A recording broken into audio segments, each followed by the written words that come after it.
Recently, Adele and Jasmine have further investigated the concerns for the release of the acidic oxides in the environment. They will now be discussing their findings. The release of sulfur dioxide, carbon dioxide, and the oxides of nitrogen have had significant effects over the environment and human health. These effects cover a range of detrimental damage that has led to concerns over their release by industrial and commercial manufacturing. As we have seen earlier, the oxides of nitrogen and sulfur dioxide are responsible for the formation of acid rain. Acid rain, as we know, has had several interferences with biological processes. Would you like to tell us what they are, Jasmine? Well, acid rain, as we have mentioned before, has led to defoliation and loss of vegetation, stunted the growth of plants and trees, increased the acidity of lakes and streams, which has led to the death of aquatic animals, and has also released aluminium ions as well as heavy metal ions in the soil, which becomes toxic for aquatic life, interrupting the food chain.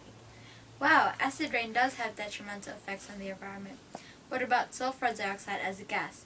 Do you think its release into the environment should be of concern? Actually, I do.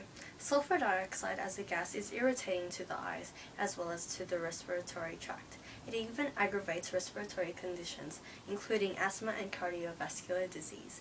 Also, when inhaled in very high concentrations, it can cause lung damage.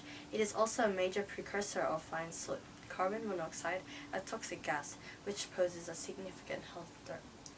So sulfur dioxide is a toxic gas which does not only affect the environment but can be dangerous to human health, especially in increased concentrations. Definitely. What about the oxides of nitrogen, like nitrogen dioxide, nitric oxide, and nitrous oxide? Are they dangerous as well, besides their contribution to acid rain? Of course, they also cause major respiratory problems in increased concentrations. When inhaled, humans react to it through symptoms, including reduced oxygen intake and burning spasms. They can also react with other compounds to produce toxic chemicals that can cause damage to human health. Not only do they affect humans, but they also contribute to photochemical smog. Photochemical smog, what's that? Well, photochemical smog is a form of air pollution which is formed when hydrocarbons and oxides of nitrogen from vehicles react with oxygen in the presence of sunlight.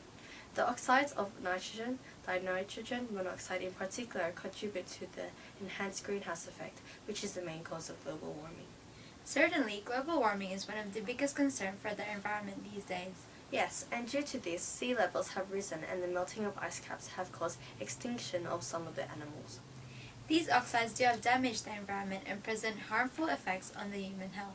Yes, and we should be very concerned about the release of sulfur dioxide and the oxides of nitrogen into the atmosphere, since not only are they toxic when inhaled in high concentrations, but they also contribute to acid rain and photochemical smog.